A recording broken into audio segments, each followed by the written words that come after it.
So Scarlet and Violet have been out for a little while now, and I think it's finally fair to finally ask, what the heck is up with Paradox Pokémon? They look just like existing Pokémon, and that's no mistake. The Pokédex mentions they're directly related to their base Pokémon, some from the past and others from the future. Supposedly.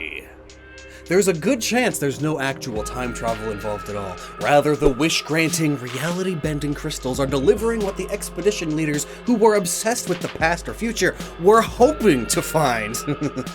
Sort of like the wish-granting, reality-bending crystals of the unknown in the third movie. You know, it's like exactly the same thing. So maybe the Paradox Pokemon have no true origin point at all, and they were all imagined and created by the third legendary through the wishes of Sara and Turo.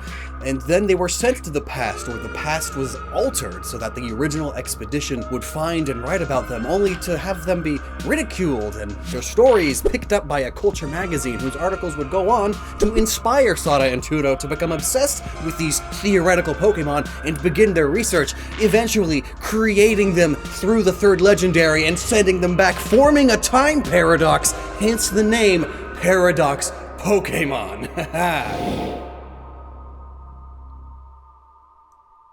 But that's for another video. As far as our purposes here, we're going to be looking at their designs from the fourth wall.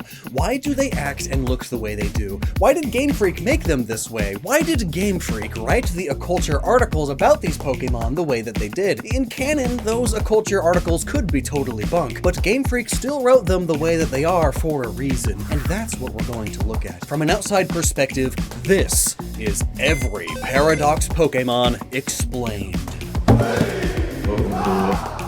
We're talking pre-DLC here, of course. So these Pokemon are supposedly the ancestors and descendants of modern Pokemon. For example, these two are the ancestor and descendant of Donphan. How do you tell which is which? Well, if it's from the future, it's a robot, and if it's from the past, it's just hairier and has a weird dinosaur tail. It's more feral, it hasn't been domesticated yet. I mean, just look at Oonga Boongus, aka Brute Bonnet. Yeah, the names are still weird. They're like scientific category names rather than traditional Pokemon portmanteau names, which is cool in its own way, I guess, but the English version definitely got stuffed the worst here. Woltpills and Ferocetta sound way cooler than Brute Bonnet. But it makes you think, how would a Pokeball Pokemon's ancestor from 1,000,000 years ago still have a Pokeball pattern?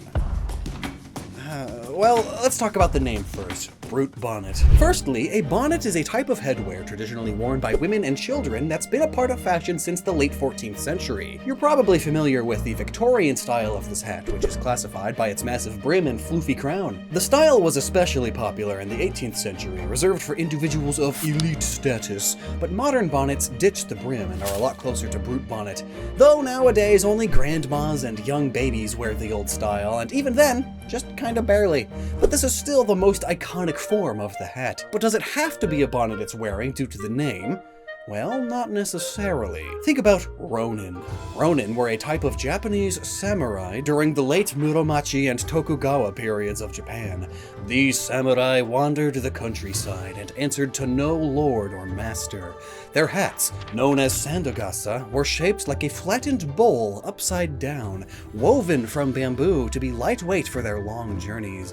The shape prevented rainfall from hitting their face and blocked sunlight from their eyes. The shape is quite similar to a mushroom top as well, and sometimes they dip quite below the wearer's eyes, but always have a slit for vision. And some would even have dangling charms or cloth around the edges. Though on Brute Bonnet, it's not charms or cloth. In fact, it might not even be a part of itself. It's Zyzigiite, a type of ancient fungus that grows into this spiderweb stuff, usually off of other fungus. In these pictures, the Zyzigiite is just the white spiderweb stuff, while the mushroom is a different organism altogether. Zyzigites are super old though, dating back millions of years. So yeah, the green grass hanging from the bonnet is probably an homage to these fun guys. And really, the idea of a dinosaur thing clothing itself from fashion of the past makes some sense. Oh right, Brute Bonnet is half dinosaur, by the way. Girl, look at that body. It's a mushroom dinosaur hybrid. But that begs the question, which dinosaur? Well, it would seem that there's none specifically. Rather, it's pulling from various cartoon dinosaur tropes.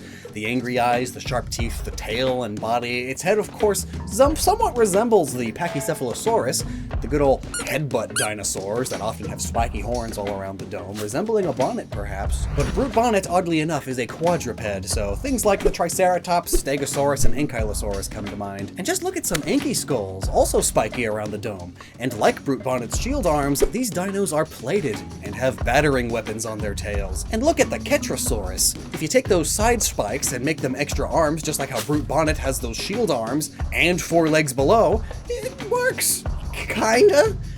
Plus, then the dangling green from the head could be like how most generic 4-legged dinosaurs are depicted with plants in their mouths, especially sauropods, and especially in old vintage art. But yes, I do doubt that any specific dinos were considered here. It's definitely generic prehistoric, which often brings in dinosaur-like traits. But of course, those traits are being added onto something, and that's the original Among Us line, mushrooms. The bonnet mushroom not only shares a name with the Pokémon, but does somewhat resemble the top mushroom. It's by no means an exact match, but it's pretty close. And look at how tiny they are! Oh my goodness, so cute!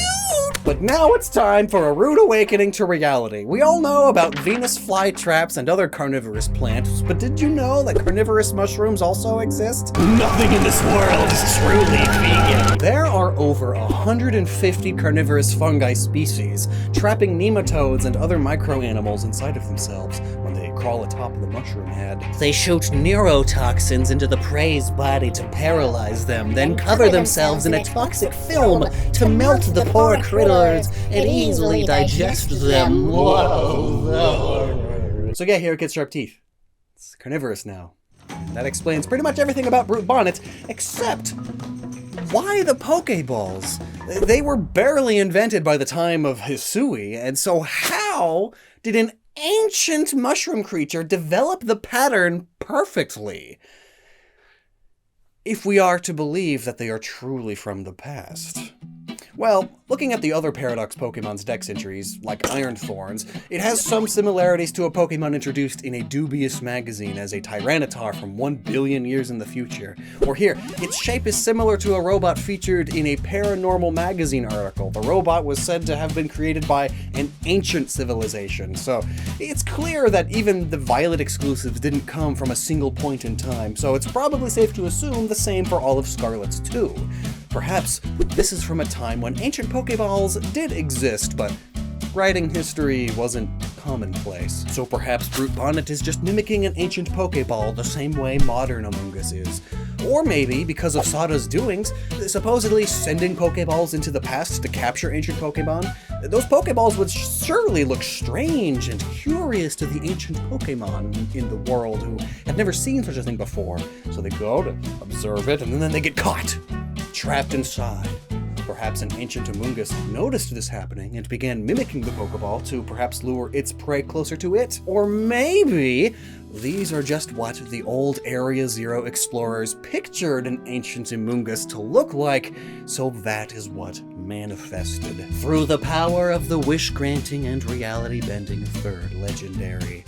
But that's pretty much it for Brute Bonnet. It's quite a bit of info for just one Pokemon, but the rest of them won't take as long, I promise. And if all my calculations are correct, past me should have just spent too long on Monshrooms. Hey, slip left, Gooba. What? Oh, sorry, that term hasn't been invented yet. What? Greetings, Masas. The name's La Chrome. I'm a version of you from the distant future. Everything is chrome in the future. We've evolved past metals like tin. And give me just a moment to adjust my solo suit's temperature. I don't get to experience double digits often. But hey, I'm here to help. I figured since you're covering the future Paradox Pokemon, you could use some help from a guy who already did the research. Oh, actually I'm doing the past Pokemon in this video. I forgot to account for leap years again. But don't worry. I know a guy.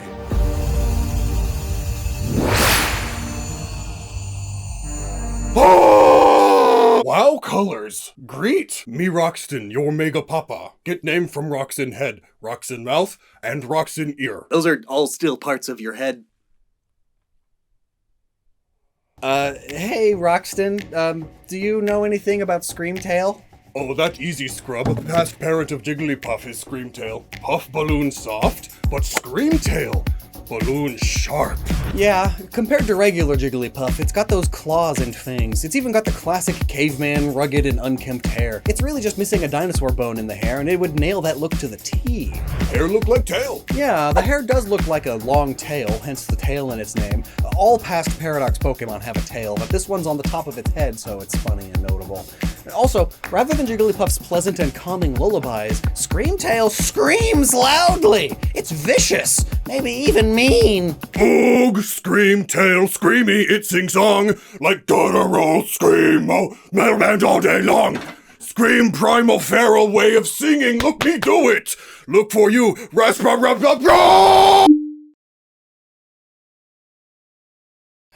Thank you for that. I don't think this guy's gonna work. Though he did pretty much nail what Screamtail is supposed to be, just add in some aesthetics from hair metal.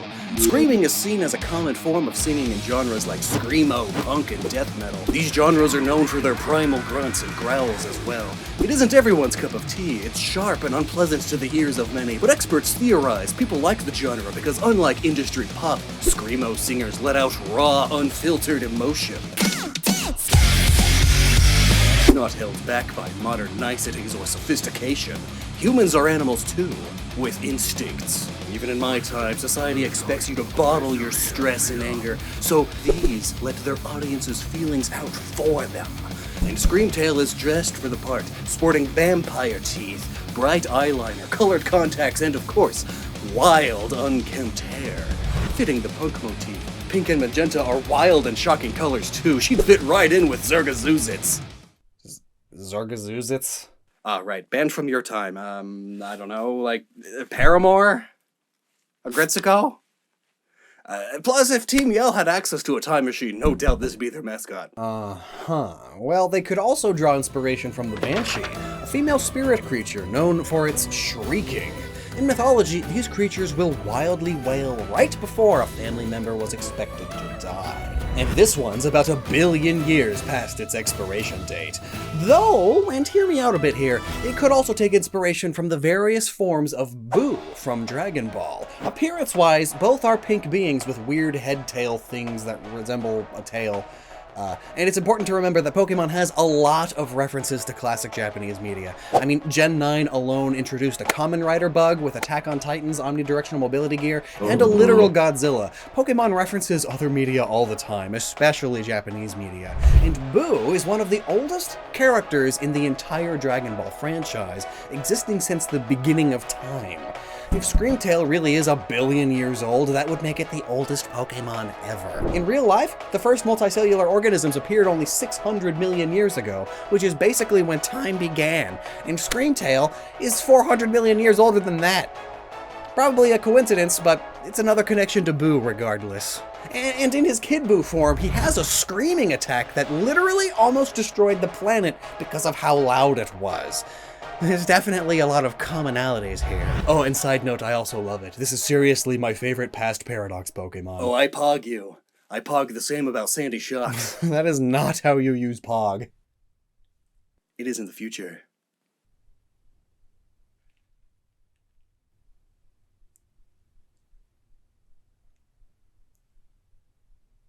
So serious question, what's up with the Sandy bit in its name? Why does having Rockstar hair make you ground type all of a sudden? Cause that's not hair, foosball, it's magnetic shavings. Here's a fun experiment I'll simulate for you. Grab a pencil shaver and your favorite brand of number 2 pencil. Next, sharpen it.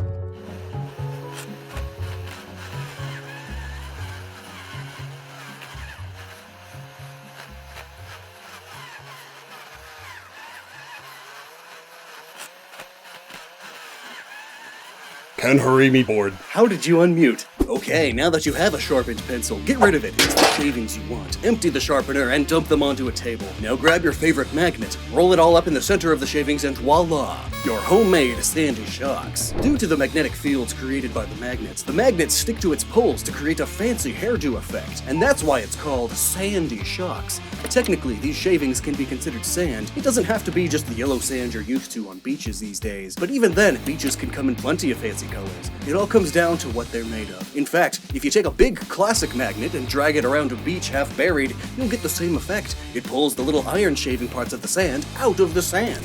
It's very fascinating and explains what the hair is, but the way it's styled makes me think of hard rock music attire. Unlike the punkier screamo Screamtail, Sandy Shock's don's all black, similar to Kiss fans. It even has black eyeliner. Truly, it's the most metal of styles. I mean, when you look at the type of music Kiss and other bands of similar aesthetic make, hard rock, heavy metal, shock rock, and especially hair metal, I mean, it literally has metal hair. Of course, a Steel type's favorite genre would be this. Not Steel type though, trust me. Me no electric ground type when me see it. Oh, now that you mention it, you're right. Regardless, the analogy still works. But hang on, what's a Rockstar Magnet doing in the past? Surely it makes more sense for it to be in the future, right? And that's exactly why it's from the past. It's a subversion of expectations. It'd be easy to design a future version of Magneton, that's Magnazone, but an ancient past version, that's gonna take some creativity. And honestly, I think they did a pretty good job with it. You see, Lodestone is a rock that has natural magnetic capabilities. You could drop it into a pile of nails and it'd attract them, and records of human use of the stone date all the way back to 600 BCE, making it one of the earliest magnetic tools humans ever used. And besides, while I can't confirm, rock will indeed never die. Let's face it, hair metal bands and Kiss are your rock-loving grandfather's favorite band. While once the superstars of the music world, Kiss, Aerosmith, AC/DC, and other similar bands are fossils by your time standards, ancient by mine. So multiple meanings of ancient. I mean, like Sandy Shocks and even those rock people dressed like barbarians and cavemen, right? Kids these days would rather listen to their K-pops and rap musics. They not know culture if hit on head like rock, I would know. Rap no music at all. Rap hide presents and keep food sealed. It make me angry. Well, on the topic of hair, Flutter Mane is honestly fairly simple when it comes to Paradox Pokemon, or at least it should be. Something I've been meaning to bring up is that the Pokedex entries for the Paradox Pokemon are not super helpful, like, at all. The only info we really get out of them is the approximate time they came from, and even then it's only a handful of them that share this information. However, Flutter Mane's entries are different. It has similar features to a ghostly pterosaur that was covered in a paranormal magazine, but the two have little else in common. What on earth? How does this thing look like a pterosaur? The wings aren't even right. While it's still debated whether pterodactyls had body feathers, we're still like 99% sure that they didn't have flight feathers. Their wings were composed of skin similar to bats and sugar gliders. Plus, their silhouettes look nothing alike, so again, how? You may ask. Well, this is probably a reference to the horrible fossil reconstructions from early paleontology. Basically, when dinosaurs were first discovered, we had no idea what they were, or looked like for that matter. Sometimes it was minor things like switching hind and forelimbs, though in more extreme cases we got things like the Magdeburg unicorn, or swapping heads onto different bodies. The Galarian fossil Pokemon are sort of a direct reference to this whole concept, seeing as the British sort of started the whole paleontology fossil mixing thing. Our video on them covers it in a lot more detail, but to differentiate Flutter Mane from them, let's first talk about the real-life ghost pterosaur, the Ropin. Hailing from the New Guinea Islands, this cryptid is claimed to be a living avian dinosaur similar to a Dimorphodon in appearance. Aside from being an animal long thought extinct, it also glows a dull color at night, resembling the ghostly glows seen on Scooby-Doo villains and such. And the connection goes deeper than appearance too. Sightings of the Ropin first began in the early 1900s, but these early sightings only described it as a floating light. The pterodactyl bit wasn't added until years later, so Game Freak might just be making a reference to rumors and myths being adapted over time. Or, and again, hear me out here, it could be related to a Pokémon cryptid of sorts. Missing No, the original glitch Pokémon in the original Red and Blue games, under circumstances where the player encountered a bugged Pokémon, Missing No would fill their place, causing all sorts of glitchiness. Most of you know the story of Missing No, but this isn't the only appearance it could take. Aside from this pixely L-shaped mess, the sprite could also be a question mark, or the ghost from Lavender Tower, or the fossils from the museum, one of which was an Aerodactyl skeleton. The Scarlet Book was written long ago, so if the explorers came across an Aerodactyl skeleton and just described it as a winged creature, that technically would fit Flutter Mane. Regardless, though, we should know better than to make that connection. This thing is in no way related to pterosaurs, so let's talk about what it actually resembles. As its name implies, a mane is just a growth of long hair, and it's a mane of feathers in this case. They flutter in the wind, so it's Flutter Mane. The names aren't that deep, okay? But I guess there's not much to innovate when Miss Drevis itself was just a floating head with hair. A really weird concept for a Pokémon at first glance, in part because they're also based on a banshee, again a female spirit from Irish folklore who appears during the death of a family member. Their most notable aspect, of course, is the eerie wails and screams they let out into the night, and they have long, streaming hair that drapes around like a cloak. Their eyes are a piercing red from crying all the time, and based on Miss Drevis's Pokédex entry, this is clearly what Game Freak was going for, so it's safe to say Flutter Mane is kinda that as well. Though, considering Paldea, the Iberian Peninsula, this one might also draw specifically from the Bruja, a vampire from ancient Portugal that attacked children at night and let out ferocious screams. Basically just a Paldean banshee, but even if the scream elements fit, why just the head? No depictions of either of these things mention a floating head, so there must be something going on else too. And for sure there is. Just like all weird things, it's based on a yokai, which are filled with weird concepts in general. Basically, the two draw a striking resemblance to the Nukekubi, a variant of another yokai, the Rokokubi. Both are described as beautiful women that lure in men, then detach their heads to become a horrific monster. So then, is Flutter Mane just the same thing but with longer hair? See, also long hair wings make like consistenites. Oh right, the Canonsistenites from Native American folklore! How could I possibly forget? They are also known simply as the Flying Head because, well, that is exactly what it is. Except unlike the yokai, or Miss Drevis, this one has wings on the side of its head. Look at this artist's rendition of the Phantom. It looks almost identical to Flutter Mane, even down to the smaller sub-wings coming out from the back. In terms of behavior, it's pretty similar to the Nukekubi too. It lives to harass others, but several cultures have flying head monsters, so the correlations aren't that surprising. Hey, me find you bonk stick. Ow, please put that down. Me bonk stick at home much better shaped, like chicken leg. Big, carved from Tusk. Oh yeah, we should talk about Great Tusk now. Great Tusk is pretty much just an ancient elephant. What kind? Any really. Woolly mammoth, mastodon, baratherium. Take your pick, sister. But two species in particular stand out to me. The first is the pygmy mammoth, which is the smallest elephant species ever recorded. And interestingly, it's about the same size as Donphan. It's just like a small big dog. Plus, it's shaped like one too. It has that golden ratio figure, no neck and all. And here's the thing, being small also means you have small tusks. So there's no way this thing unironically can fit the name Great Tusk, though again, this is the exception. Tons of prehistoric elephant species had massive tusks. Heck, even modern-day African elephants still have fairly sized ones too, so there's no shortage of species to pull from. Nowadays, elephants are exclusive to Africa and portions of Asia, but they used to inhabit pretty much everywhere on Earth.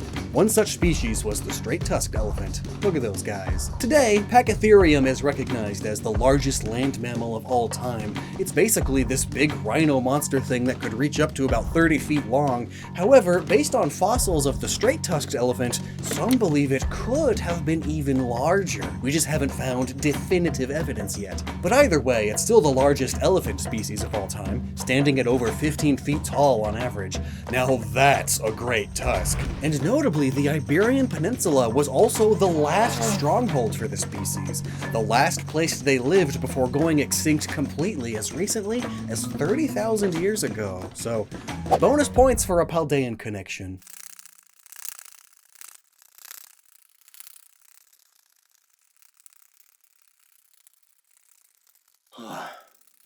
I love moths. It's a shame they disappeared before I was synthesized. Moths go extinct in the future? Everything's extinct in the future. Moth killed me, father. Oh gosh, are prehistoric moths that big? No. Huh. Well, I guess that means it's time for Slitherwing, and ain't that a name? The wing part I get, but why Slither? When I think Slither, I think snakes and worms, and not things with legs. Or a moth. Like, I wouldn't particularly say walking is slithering, so like, why not solar wing? Or sun moth? Or something like that. Ah, it wasn't fire type back then, that's ours. Well, Slitherwing is a fair name for it when you consider one of its real-life counterparts, the Atlas moth. Technically, it's not the biggest type of moth, that title goes to the Hercules moth, but the Atlas is still really, really big for moths. Plus, when resting, its wing shape is quite similar to Slitherwing's wings, and this wing pattern is super neat. See, its natural predators are small birds and lizards, so the frontal wingtips evolved to have a pattern that makes it look pretty darn close to a cobra head. Its predator's predator. See, look at this. Ah! Okay, yes, to a modern human they look unconvincing, but when you're lizard-brained, you're just one jump scare away from death and can't take any chances. Plus, Slitherwing itself is just a really big creepy crawly. Crawl is technically a synonym for slither, so yeah, literally a slither wing. It's the fusion paradox of Scarlet. And what do you mean by that? Well, it's clear that Iron Valiant from Violet is supposed to be a fusion of Gallade and Gardevoir, and Slitherwing takes elements from both Volcarona and Larvesta. Meanwhile, look at Violet's Iron Moth. That is pure Volcarona. Meanwhile, Slitherwing is hairy and mainly quadrupedal in its bane pose, making it reminiscent of its base stage, though in battle it does make an attempt to stand up straight. It's the effort that counts. It give me the morbs. Me want to bonk it into bow wow mutton. That make me be giggle mug. What is he saying? Just really old-fashioned slang. But at least with him, I know what he's saying. I don't even know where to begin with yours. Well, Watashi Kasa, you woo. Well, let's talk about Godzilla now. Well, okay, the pseudo-legendary of this generation is like a one-to-one Godzilla reference. And with Slitherwing, we get another of the franchise's giant kaiju. Mothra probably comes to mind first. And interestingly, while most of the kaiju in Godzilla are evil forces of destruction, Mothra is actually a hero, seen as a protector of humanity. She teams up with Godzilla to defeat other evil monsters, which makes it being fighting type all the better, as the fighting type has a lot to do with heroes and justice. And plus, in her original iteration, Mothra shares a color scheme with Slitherwing, though neither quite look like flaming suns, the original intent with Volcarona. But looking to Batra, now those are flames. Batra is the evil twin of Mothra, who pretty much does the same thing Mothra does, but evilly. Or, you know, as evil as you can get when you mix a poodle moth with Volcarona and a dinosaur. You know, I don't really get the weird dinosaur tale. I don't know why they just keep throwing these on the Pokemon and calling it a day. Ah, me explain. It like terrifying butt thing of Creatonotskingus. What? Okay, I can kind of see how that would be a Volcarona ancestor, but it just looks like a normal moth. But like, what's wrong with... Oh my goodness, what even are those? Are they spikes? Tentacles? It's a horror movie beast! Actually, those are cormata, also known as hair pencils. A lot of species of butterflies and moths have them, but they're just nightmarishly large on this one. They're found on males and are primarily used by the breeding season. Is giant penis? No, it's not that. They're scent glands. They inflate with pheromones to attract the female moths, acting like butterfly aphrodisiacs.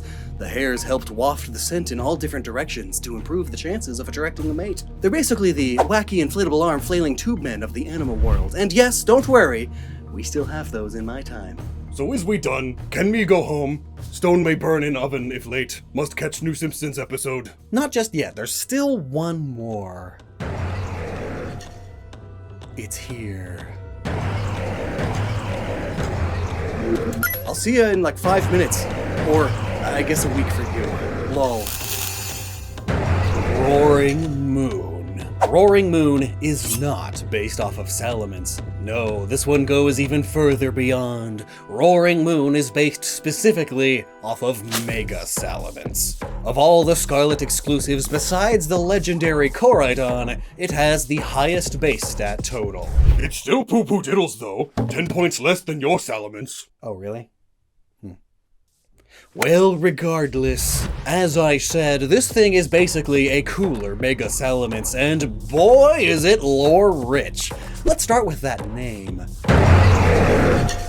Well, that covers the first part, but what about the moon part? Of course, one of the moon's phases is the crescent, the most recognizable after the full. And if Mega Salamence is known for one thing, it's definitely its wing shape. Speaking of which, why are the wings a moon? Like, I cannot see the shape being aerodynamic or anything. Well, we'll get to that, but first, we need to discuss the blood moon. Throughout human history, it's been an omen of bad luck and misfortune. Demonic powers and witchcraft reaches their highest levels and are capable of placing curses upon the planet during this time. Only human or animal sacrifice can return the Earth to its normal, non-blood moon state. Even in modern media, when you see a blood moon, it is surely a sign of the end times. Though this, of course, is bogus. Unga bogus? That is actually the clearest thing you have said all day. Okay, so blood moons are real, but they certainly aren't due to any supernatural phenomenon. Rather, it's caused by an eclipse. There are two types of eclipses. A solar eclipse occurs when the moon perfectly blocks out the sun, creating a black center with a halo of light peeking around the edges. This is what most people think of when they think of what an eclipse looks like, but there is a second, more common type of eclipse known as a lunar eclipse. This kind only occurs at night and is when the Earth is the one casting its shadow on the moon, rather than the moon's shadow being casted upon the Earth. Forget what your grade school taught you about the Earth's shadow dictating the phases of the moon. That's completely false. This is what the Earth's shadow actually does to the moon. It appears red because the moon does not actually emit any light itself. We can only see it in the first place because of the sunlight's reflections on it. But during the eclipse, the only light that can reach the moon must first travel through Earth's atmosphere, which is full of all sorts of gases and particles not present in the vacuum of space. So, yeah, all those different gases floating around the sky is what turns the light from the moon going out and then back red. It's the same reason the sky turns red and orange during sunsets. How about that? Bonus fun fact too, the only reason it's so orange and red is because of pollution. It didn't used to be that pretty. There's beauty in death, but the question still persists. Why is the moon tied to Salamence's ancestor? Well, we have a lot of culture to get through, starting with the ancient Chinese. They believed both types of eclipses occurred when a dragon attacked each celestial body. They didn't always have an explanation for why it was attacking them, but they thought that it was. So that already ties a dragon to the moon, and looking specifically at the feathers along the edges of its wings, you know what I saw a bunch of folks online saying? That it looked like you just ripped them straight off of Ho-Oh's model. Forget the Jigglypuff from above thing, the new meme silhouette is Roaring Moon from the back. Believe it or not, this wasn't done out of sheer laziness either. Ho-Oh is primarily based on the phoenix. Ho-Oh literally means phoenix in Japanese, and phoenixes often represent the sun itself. But keep that thought in the back of your head, because it may be relevant. But also, I might just be pulling at things, because that's kinda what you do on internet theory shows. I mean, honestly, these feathers could just be a reference to dinosaurs. We know most of them definitely had feathers of some sort, but we don't know if they had wing feathers necessarily. But when looking at dinosaur-like dragons, well, those aren't especially realistic themselves, so you might as well put feathers where they are the most aesthetically pleasing rather than what's accurate to dinosaurs. Feathered dragons have also started to become fairly popular in film and TV shows, becoming somewhat of a trope at this point. Famous examples exist within The Legend of Korra, Dark Souls, Aragon, Dragon Riders of Pern, just so many examples. But various feathered dragons and serpents exist within mythology and folklore as well. The Quetzalcoatl from Aztec culture comes to mind, but that god ruled with mercy and justice, forbidding human sacrifice, requiring only animal sacrifice instead. Not very ruthless or brutal, which Mega Salamence certainly is, with dex entries like Mega Evolution fuels its brutality, and it may even turn on the trainer who raised it. It's been dubbed the Blood-Soaked Crescent. So for Roaring Moon, how about we look at another feathered dragon from mythology, one from the Philippines, which, of course, Portugal historically got all sorts of involved with. The Philippine legends of Minokawa and Bakunawa fit great for the two as a pair. Minokawa is a giant dragon-like bird that was so big it could cover the sun, or in some interpretations, literally swallow it. And the Bakunawa was also a dragon, but more serpent-like and is associated with the moon instead. So we almost got stand-ins for Ho-Oh of the sun and Roaring Moon of the moon. Both were massive and came from outer space, solely to disrupt our way of life. The Bakunawa's name directly translates to bent serpent, which, okay, doesn't really fit Roaring Moon, but I guess its tail kinda looks like a hanging snake. But regardless, a serpent-like dragon is still a dragon. But here's the thing, the two aren't like a super knit pair or anything. Sure, sometimes they have crossovers in their folklores, but they are by no means inseparable. Even their planetary ties aren't that concrete. The first account of Minokawa claimed, before time began, very long ago, a great bird called Minokawa swallowed the moon. Seized with fear, all the people began to scream and made great noises. Then the bird peeped down to see what the matter was and opened its mouth. But as soon as the mouth was opened, the moon sprang out and ran away.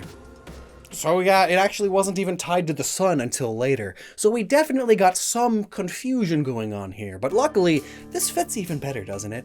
Let's forget about Ho-Oh for a second. Remember, this is basically the Eclipse Pokémon, so Roaring Moon representing a combination of both Minokawa and Bakunawa fits just as well too. Or, it could represent just Minokawa. It doesn't super matter because it's just kind of a generic dinosaur dragon thingy also. So every option is plausible. But back to the topic of Ho-Oh, are the two linked? I really don't know. It sure seems like there's some connection, and it would be somewhat fitting to have Ho-Oh involved because there's this drawing of an unknown Pokémon that sure seems to be a fusion of the Johto legendary beasts, which were created by Ho-Oh, remember. None of which would have existed for another 50 years from the time of this drawing, though, so something fishy is definitely going on. Perhaps on top of getting involved with this thing, maybe in the anime Ho-Oh will also get into a tizzy with Roaring Moon. Oh, actually, here, you were so late to recording this video that they revealed 2 new Paradox Pokemon, Walking Wake and Iron Leaves. That's just a horse. Virizion. A horse? You're absolutely right, so let's talk about the more interesting one. Walking Wake, the Paradox version of Suicune, the mascot of Pokemon Crystal. Now hold on, that looks nothing like Suicune. Where's all the cat-like leopard elements? Cat-like? Suicune is dog! If you haven't noticed, basically every Scarlet Paradox Pokemon has some dinosaur features incorporated into their design, often cartoonishly, sort of a Flintstonification of the original Pokemon, like our friend Roxton over here. It's true. What? For sure, but for the majority of them, they take elements from quadrupeds. Walking Wake is our first true theropod, a category of dinosaur incorporating Tyrannosaurus and raptors, among others. It's not raptor, though. No uppy toe. Needed to be raptor. Otherwise, just big chicken. Gotcha, but looking at it, I'm pretty confident it's not based on a specific theropod. Rather, it's the idea of theropods as a whole, brought together. Though its head crest specifically seems to be based in part on Carnotaurus's horns. While previous theories attributed their primary use to sparring, we now believe they were mostly used as a display mating shot. Realistically, they could have been used for both, but especially in the case of Walking Wake, the display theory makes a lot more sense. The forehead crest and mane, of course, are a direct pull from Suicune's, but are in a wilder, more unkempt state to reflect its primal origins. In a way, you could see this not as a furry mane, but as a puff of proto-feathers, which just about every raptor had.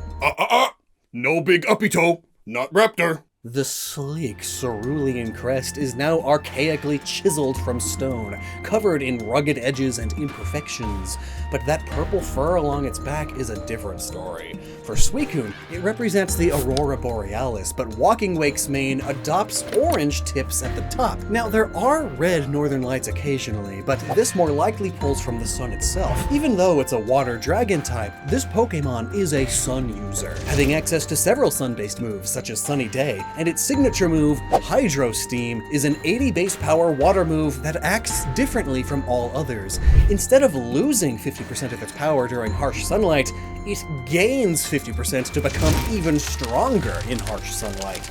Surprisingly, this is a great parallel to Suicune as well. The thing is most well known for its ability to purify water just by making contact with it. But boiling water, turning some of it into steam, is also a way to purify water, just in a less magical and oversimplified way. Speaking of which, let's break down that name while we're here.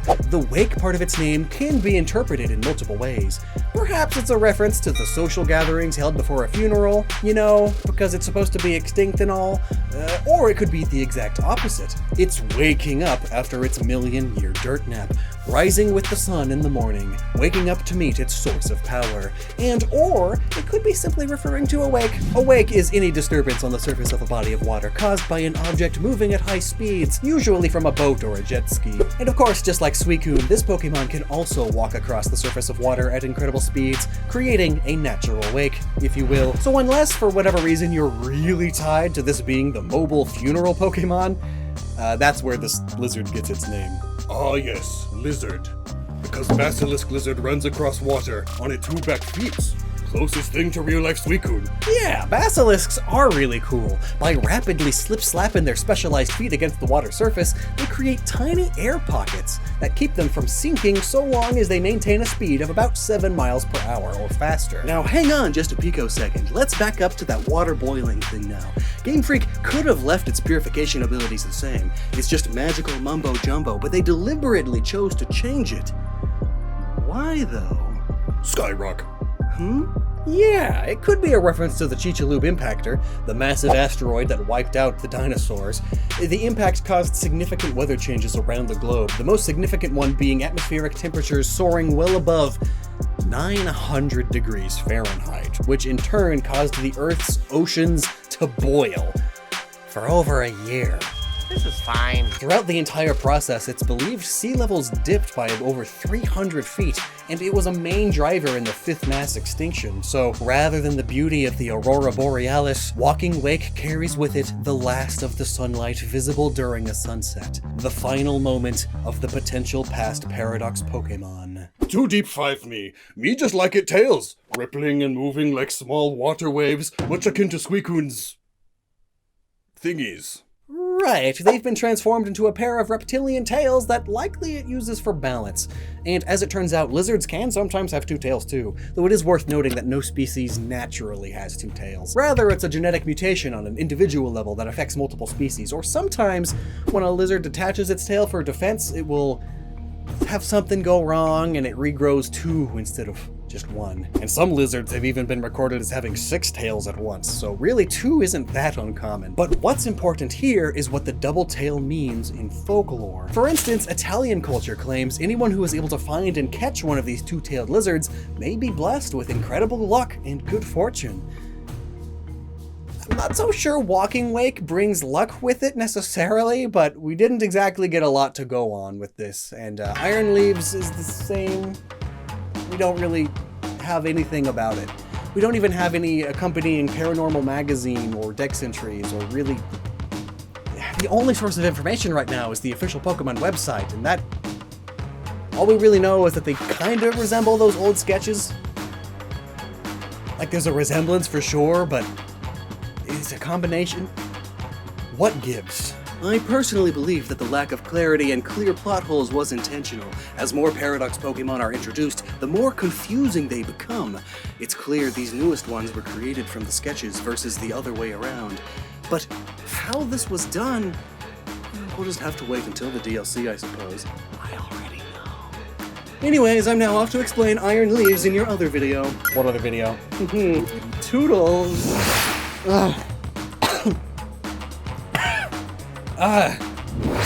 Almost forgot Roxton. Me too. Where did my mug go?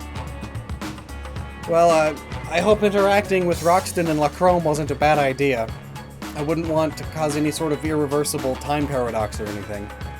Well, if you have anything else to add, let me know down below, because I always miss something, even when I have help from weirdos. So subscribe, make sure you don't miss our next Pokemon Deep Dive, and until then, never stop using your noggin. Where's my mug?